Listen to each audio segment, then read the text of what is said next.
Estas palabras que tienes en tu pantalla fueron pronunciadas por última vez por el fundador del Templo del Pueblo, Jim Jones, que proclamaba a los cuatro vientos que había sido bendecido por Dios mismo para llevar a su grupo de congregantes al paraíso eterno. Fue un sábado 18 de noviembre de 1978 que sucedió un hecho verdaderamente espeluznante. El pasado miércoles se cumplieron exactamente 42 años desde lo sucedido, y hasta ahora no hay una explicación para entender el comportamiento de este hombre que llevó a la muerte a más de 900 seguidores.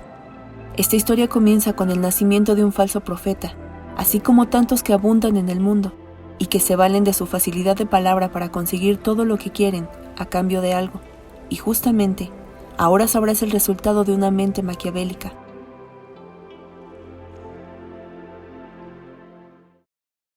Para comprender todo lo ocurrido, vamos a centrarnos un poco en la personalidad de Jim Jones. Su carisma era inigualable, irradiaba felicidad, confianza y seguridad al hablar. Jim Warren Jones nació con todos estos dotes el 13 de mayo de 1931 en Lynn, Indiana. Desde temprana edad, sus padres se dieron cuenta que tenía sangre de líder, ya que atraía a sus compañeros con su histrionismo y lograba controlarlos cuando era necesario. Su elevado coeficiente intelectual, que estaba por arriba de los 135, le permitía que fuera más adelantado que el resto de sus compañeros e incluso de sus profesores. Pero esta ideología para liderar a los grupos no surgió de la nada. Jones se apoyó en dos personajes muy famosos en quienes basó sus creencias. El primero fue en Joseph Stalin, el dictador soviético que gobernó la URSS desde 1922 hasta su muerte, y en Adolf Hitler, el máximo dirigente de la Alemania nazi. A ellos les debía su facilidad de palabra, su presencia y la forma en que se dirigía a las masas. Su vida estuvo plagada de polémica desde un principio. Su familia tenía una mala reputación en el pueblo. Su padre había sufrido los estragos de la Primera Guerra Mundial, que lo convirtieron en un bebedor fanfarrón y racista. Por otra parte, su mamá solía contarle historias sin sentido sobre viajes espirituales a vidas anteriores y aventuras con hombres en el Amazonas. Pero si algo le encantaba escuchar a Jones de su mamá, es que estaba destinado a ayudar a los más necesitados, una meta que se planteó desde los 12 años. Claro que esto no fue tarea fácil. Para empezar a hacer gala de su oratoria, comenzó predicando en las calles de Lynn acerca de la igualdad racial, pláticas que no motivaban a los lugareños. Así que a los pocos meses se mudó a Richmond, una ciudad industrial donde el quinto de la población eran personas de color. Al escucharlo se acercaban, se preguntaban quién era aquel joven con ideales igualitarios que buscaba unir a diferentes razas. Sin embargo, Jones no buscaba en sí el convertirse en un predicador más. Él quería tener su propia congregación como cualquier líder. Sabía que sus padres no se habían equivocado al decir que él había nacido para dirigir. Su alma era de liderazgo puro, mas no de obediencia, y la manera más fácil para lograr esto fue asistiendo de pueblo en pueblo para reunir hombres y mujeres que buscaban lo mismo que él: libertad. Fue entonces que llegó la gran oportunidad de formar en abril de 1955, en Indianápolis, el Templo del Pueblo, junto a su esposa Marceline Baldwin, con quien se casó en 1952. Las creencias del pueblo eran fieles a la igualdad y a ayudar al más desprotegido. Creó un comedor y un orfanato con ayuda de algunas personas, y adoptó, junto a Marceline, a niños de diferentes razas y culturas nombrándolas hijos de Dios, un premio especial que no cualquier niño conseguía. Pero el lugar en el que estaba él no era suficiente para predicar su palabra. Debido a esto se mudó a California 10 años después de su fundación, para que su congregación aumentara. ¿Y por qué irse a este estado? Pues simplemente porque era la tierra prometida para las religiones alternativas. En ella no existía ningún prejuicio social, y era el estado perfecto para establecerse con sus pocos seguidores que lo acompañaban a todos lados. Precisamente de esta manera, es que en 1974 se instalan en el cuartel general del Templo del Pueblo, dentro de una sinagoga abandonada en San Francisco. Jones aprovechó para ganar más terreno. Les aseguraba a cada uno que era la reencarnación de Jesús y un Salvador que había venido a la tierra para luchar contra el racismo, la diferencia de clases y el holocausto nuclear. Por supuesto que su capacidad de persuasión y sugestión permitía que los convencieran en segundos, y sin cuestionarle nada, los seguían olvidando toda su vida terrenal. En aquellos años, la situación era muy complicada para los afroamericanos. El movimiento de los derechos civiles seguía activo en Estados Unidos, y la emergente política progresista exigía igualdad y justicia. Así que no es de extrañarse que en poco tiempo este hombre fuera idolatrado por sus seguidores que en su mayoría eran personas de color, situación que benefició a Jones para tomar el siguiente paso, emigrar a la tierra prometida. Muchas personas de fuera, e incluso familiares de sus seguidores, veían mal el que los ilusionara con falsas promesas, promesas que no eran más que un sinfín de mentiras absurdas que lo único que hacía era esperanzarlos. Justo en ese momento, Jones sintió la presión social y política, ya que muchos grupos comenzaban a señalarlo y lo tenían en la mira, algo que provocó que el predicador emigrara junto a sus fieles a la selva de Guyana. Claro que tendrían que irse sin ningún valor. Cada congregante nuevo tomó el ejemplo de sus compañeros más antiguos y vendieron sus bienes, renunciaron a su empleo, y el dinero recaudado sirvió para el nuevo hogar que fundarían, al lado de su profeta. Jones fundó en aproximadamente 3.582 hectáreas, en la cuenca del río Orinco, Jonestown, una comunidad agrícola que sus propios seguidores lo nombraron un hogar en el paraíso. Ahí los miembros del templo cultivaban sus propios alimentos, criaban ganado y realizaban sus actividades, por así decirlo, normales. Creían vivir por fin en un lugar justo, multirracial y libre. Pero la historia de ensueño daría un giro radical cuando Jones sacó su verdadera cara y les demostró que era un tirano, un dictador, un opresor que podía abusar de ellos tanto física, sexual y psicológicamente cuantas veces quisiera. El paraíso se convirtió entonces en un campo de concentración, del cual se les impedía salir. Aquellos que lograron escapar de sus garras informaron a sus familiares y conocidos lo que ocurría en Jonestown. Los medios de comunicación no callaron, y esta información llegó a los oídos del respetado congresista, Leo Ryan, quien se enteró que Jones abusaba cruelmente de ellos sin que alguien los defendiera. Además de tales abusos, se supo que el falso profeta realizaba las llamadas noches blancas, un simulacro que se hacía de 1 a 2 veces por mes, como prueba de lealtad.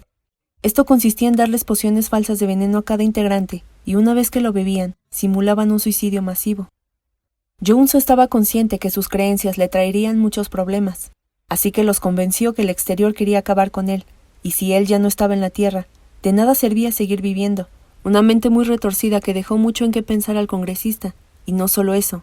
Leo Ryan había escuchado rumores acerca del tráfico de armas y drogas que entraban y salían de Jonestown, por lo cual decidió asistir y percatarse de cuál era la verdadera situación. Cuando el congresista arribó a Jonestown el 17 de noviembre de 1978, todo transcurría en perfecta normalidad. Jones lo recibió con sus tradicionales lentes oscuros, entre aplausos y alegría. Toda la familia le mostró el lugar mientras le platicaban que su vida era plena y que no habían conocido la felicidad, sino hasta que conocieron a Jones. Comieron y bebieron aquel día hasta que acabaron con el banquete que ellos mismos habían preparado, en honor al funcionario. Todo hasta ese momento iba muy bien, hasta que llegó el momento de partir.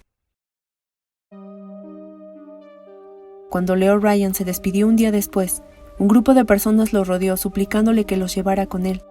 Esto fue presenciado por Jones y sus seguidores especiales, que de inmediato comenzaron a insultarlos, mientras les gritaban traidores y malagradecidos. El reverendo había creado un grupo de fanáticos incondicionales, que eran prácticamente sus 5 sentidos. Eran los ojos del lugar, y le decían todo lo que sucedía cuando él no estaba cerca, así que no era de extrañarse que reaccionaran de esta manera.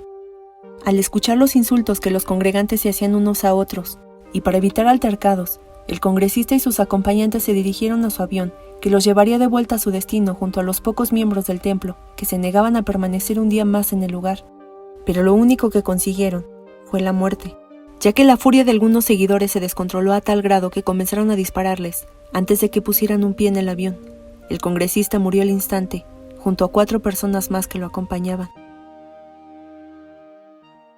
Al conocer esto, Jones los citó de emergencia en el pabellón principal para hablar con ellos y hacerles saber que este acto sería castigado por la sociedad. No habían asesinado a cualquier persona, sino a un importante demócrata. Los discursos apocalípticos comenzaron, y tras una decisión maliciosa, este fue el resultado.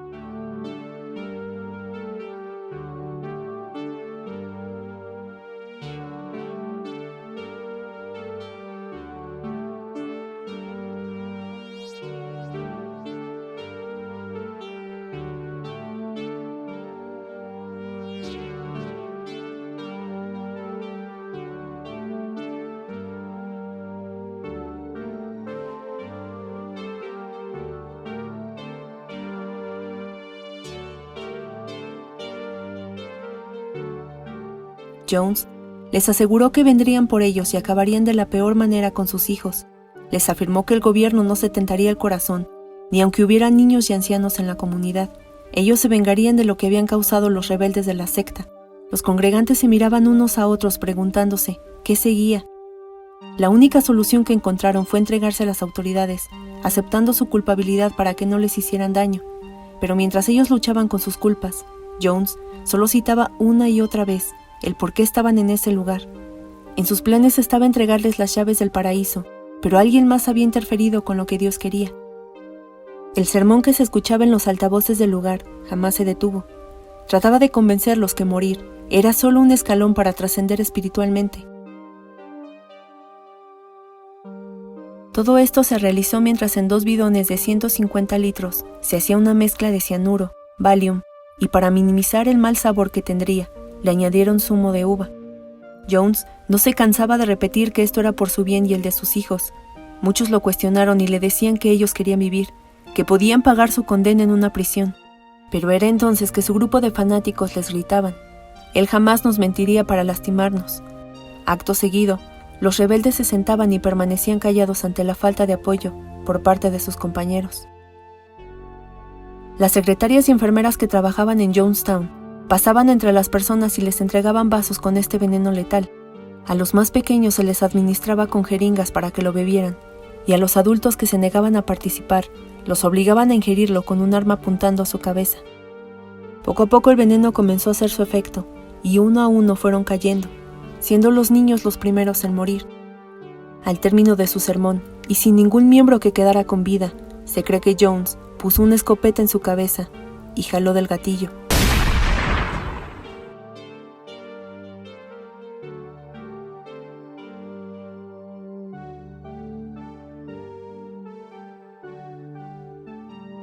La secta de Jim Jones acabó con la vida de 914 personas, teniendo en su lista 250 bebés, niños y jóvenes que fueron asesinados. El resto eran adultos de mediana y avanzada edad. Una cifra espeluznante que algunos medios estadounidenses informaron que estos números únicamente fueron superados por los hechos ocurridos en el atentado del 11 de septiembre. Este caso estremeció al mundo entero cuando se difundió la noticia, calificándola como el mayor suicidio colectivo de la historia. Y aunque Jonestown solo es el inicio de las múltiples sectas que se encuentran alrededor del mundo, no debemos olvidar que cada día surgen más y que sin la debida precaución podemos ser presas fáciles. No faltará quien busque aprovecharse de tu situación o de los tuyos para solucionar falsamente los problemas que se enfrentan día a día. Jones es el ejemplo más claro que la ambición puede ser muy peligrosa. Este hombre se sentía un mesías en la tierra y logró convencer a los grupos más vulnerables a base de mentiras proféticas. Es muy sencillo encontrar este tipo de personas.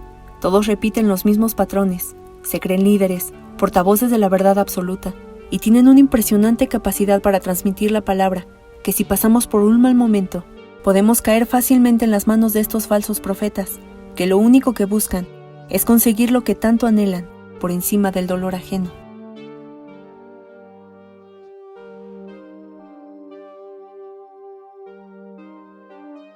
Please get us some medication. It's simple, there's no convulsions with it, it's just simple, just please get it. Before it's too late, get moving, get moving, get moving. Don't be afraid to die. Take our life from us. We laid it down, we got tired. We didn't commit suicide, we committed an act of revolutionary suicide protesting the conditions of an inhumane world. And the older children can help love the little children and reassure them. Aren't crying from pain. It's just a little bitter tasting, but they're not crying out of any pain. No other way I would rather go than give my life for socialism, communism, and I thank Dad very, very much.